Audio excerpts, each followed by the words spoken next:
When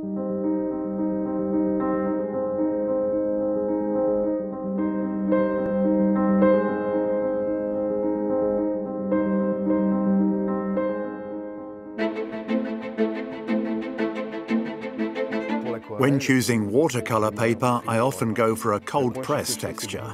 The first thing I do is to test it with a lot of water, to test its mechanical reactions. We see that here it's really dry, and here it almost has the properties of a dishcloth. It contains pure cotton. At this point, we are really engaging in observation. We discover each other, we were looking at each other. I'm going to take advantage of the blends on my palette to create variations of colours.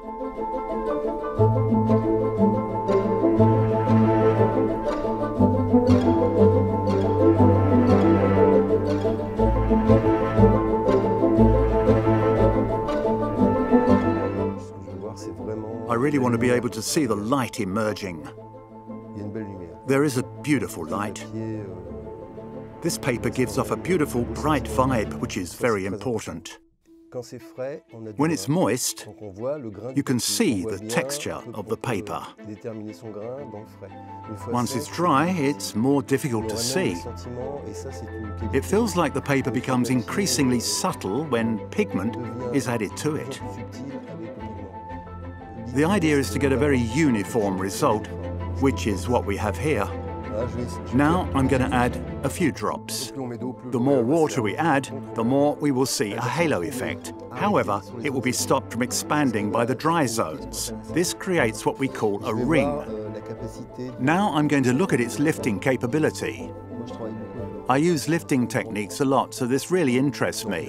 When it comes to lifting, this paper performs very well. It won't blur. This is great. You can bring refined areas back to white, with colours that are very fine and have a tendency to enter into the paper. Now, what remains is to see with clean water.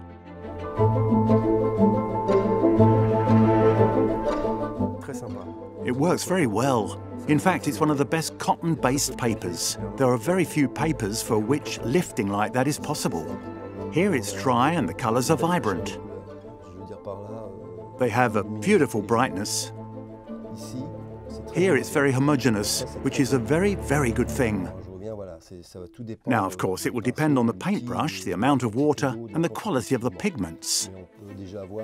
But we can already see that this paper allows us to make very precise strokes with a very homogeneous quality. Here there's more pigment, so we have a little line that looks like it has been drawn with a feather. Here it becomes slightly softer, to the extent that we can no longer clearly distinguish the inner colours. But we really do see a clear distinction between them and the white of the paper. This is an indication of quality. It should be as distinct as possible. This means that the paper is very uniform in its consistency, in its preparation.